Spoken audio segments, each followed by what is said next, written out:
You've followed the rules your entire life. Honesty, hard work, fairness. You were told these are the keys to a prosperous life. Keep your head down. Do your part, wait your turn, and trust the system. You've been promised that your virtue would be rewarded. So why are you still struggling? Why have you watched people with questionable ethics and half your work ethic skyrocket past you, leaving you treading water? You feel it deep in your bones, don't you? That gnawing dissonance between what you were promised and the reality you're living. That's not a feeling. It's a signal. It's the sound of a beautiful, seductive lie beginning to shatter.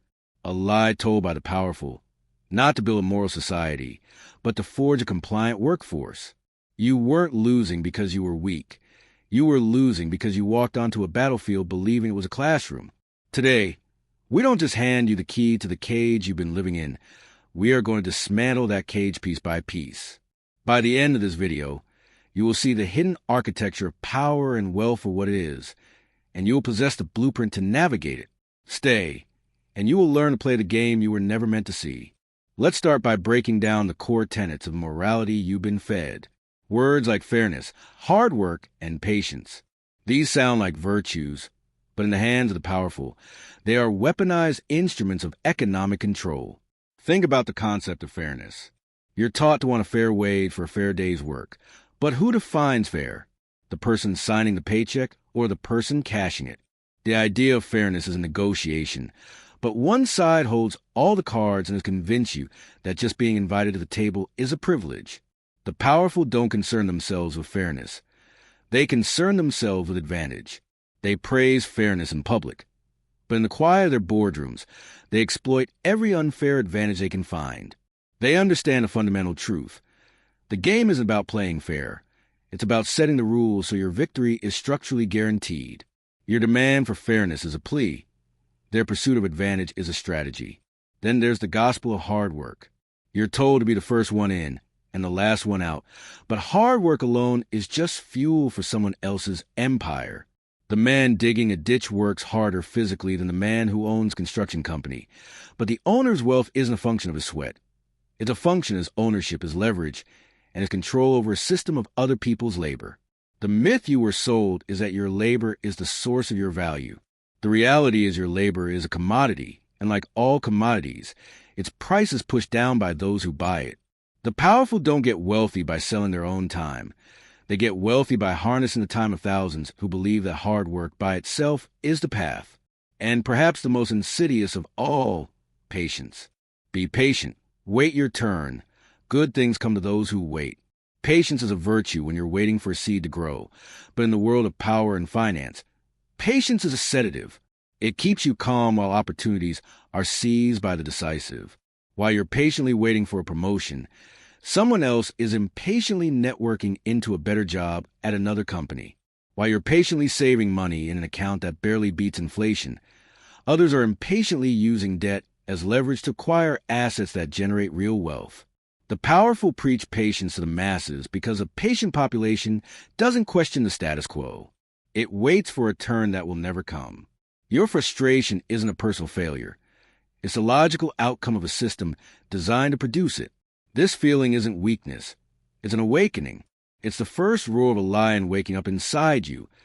A lion that's starting to understand the pasture was always an illusion, and the real world is, and always has been, a hunt. Have you ever followed all the rules only to watch someone else get the reward? Share your story in the comment below. And if this is a truth you've been searching for, subscribe and join our assembly of strategists who are done playing by the old rules. To understand the rules of this hidden game, we must turn to a teacher so feared that his very name became shorthand for evil, Niccolo Machiavelli. For 500 years, he has been called a teacher of tyrants. And in a way, his accusers were right, but they misunderstood his real crime. Machiavelli's sin wasn't inventing the dark arts of power. His sin was writing them down for everyone to see. He exposed the playbook. He was a diplomat in Florence, where he witnessed popes, kings, and princes talk about God and morality in public, while using poison, betrayal, and brute force in private. After his government was overthrown, he was arrested, tortured, and exiled from that ruin. Around 1513, he wrote a short book that would set the world on fire, The Prince. Now, the popular caricature of Machiavelli is the phrase, The end justifies the means. He never wrote those words. That is a gross oversimplification used by those too squeamish to face what he really said. Machiavelli's argument was far more precise and far more chilling. He observed that when the survival of your power is at stake, your actions will not be judged by their morality at the time, but by their results. He wrote that if a prince succeeds in conquering and maintaining his state, the means he used will always be judged honorable and be praised by everyone. He isn't making a moral argument. He's making a psychological one. People are mesmerized by success. Victory sanitizes any deed. A successful crime is a masterstroke. A failed one is an atrocity. History, the core of his thinking, is a concept he called la verita effectual, the effectual truth. He deliberately broke from philosophers who described imaginary utopias and how people should live. Machiavelli didn't care about what should be. He was obsessed with what is. The effectual truth is the truth of consequences. It's the idea that a moral principle is only as good as the effect it produces. In the real world, your intention to be generous is worthless if it leads to your bankruptcy. Your desire to be honest is a liability if it allows a liar to strip you of everything you have. This is why the powerful feared him. He demystified power. He stripped it of its divine right and moral posturing and presented it as a cold, technical science, the science of getting and keeping power. He showed that the real question wasn't good versus evil, but effective versus ineffective. The world of wealth operates on this exact principle. The stock market doesn't reward the good company. It rewards a company that goes up. Your competitors don't care about your noble intentions. They care about taking your market share. To operate in this world with an idealist moral code is to bring a book of poetry to a knife fight. Machiavelli wasn't a monster. He was a realist who had the courage to look at the world without flinching and give you the blueprint of the game, so you would never have to be a pawn again. The amateur thinks the path to power is to become an obvious monster, cruel, dishonest, and feared. That is a fatal error. That is the path of the common thug who inspires hatred and guarantees his own downfall. Machiavelli's true instruction is infinitely more subtle and infinitely more powerful. It is not necessary for a ruler to have all the good qualities, but it is absolutely necessary to appear to have them. He argues that a wise ruler shouldn't keep his word when it's to his disadvantage. Yet in the same breath, he stresses the supreme importance of appearance. A ruler must seem to be merciful, faithful, humane, religious, upright. You must cultivate a public persona of impeccable virtue. Why? Because the masses, the people you need to manage, judge you by what they see, not by your hidden actions. As Machiavelli observed, men judge generally more by the eye than by the hand. Everyone sees what you appear to be, but few really know what you are. This is the grand duality of power, the ultimate strategic hypocrisy. You maintain an outward projection of generosity, integrity, and fairness, while making cold, pragmatic, and often ruthless decisions in the shadows.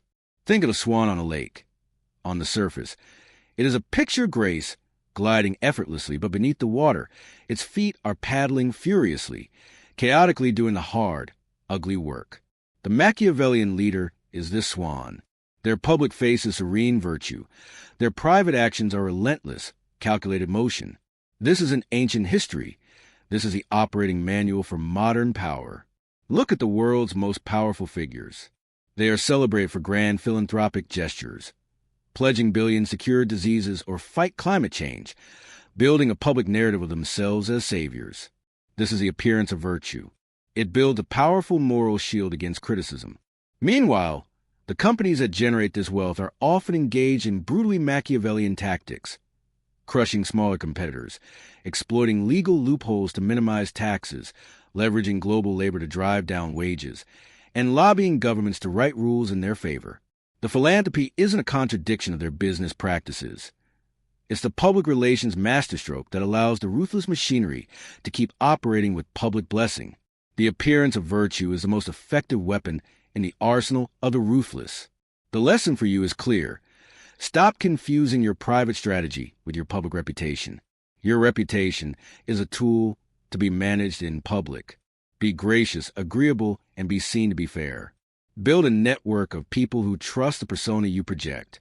This is your shield. But in your private calculations, In your investments, your career strategy, your negotiations, you must be cold and clear-eyed. Your virtue shouldn't be a rigid compass that forces you into self-sabotage. It should be a costume you wear, a role you play masterfully on the public stage. Machiavelli said, "A ruler must know how to be both man and beast, a lion to frighten the wolves, and a fox to recognize the traps, all while wearing the face of a good and honorable person." The world doesn't reward actual goodness. It rewards a performance of goodness. If you understand the power of this duality, comment the swan below. You've been taught to think of wealth as numbers in a bank account. This is the peasant's view of wealth. The Machiavellian understanding is far deeper. True wealth isn't a static number. It's not gold or cash. True wealth is control, the ability to shape your environment and influence the actions of others. Money is just one tool for this, but the ultimate currency is perception. The person who shapes the narrative holds the ultimate power. The powerful don't just play the game, they influence the game board, the rules, and the referees. Their greatest strength is their ability to define what is true, valuable, and moral. They help convince you that trading your time for money is a secure path because they need your time to build their fortunes. They help normalize consumer debt because your debt is their income stream. They benefit from financial complexity because your confusion is their advantage. This leads to a phenomenon we can call economic gravity. The truly wealthy don't chase money. They accumulate so much control and influence that they create their own gravitational field. Money, talent, and opportunity are simply pulled into their orbit. They are no longer just a participant in the market. They are the market. When you are perceived as powerful, the world rearranges itself to make you more powerful. The reverse is also true. When you are perceived as small, as just an employee who needs a job, the world will extract the maximum price from you for everything. Therefore, your primary strategy must shift. Stop focusing only on accumulating money.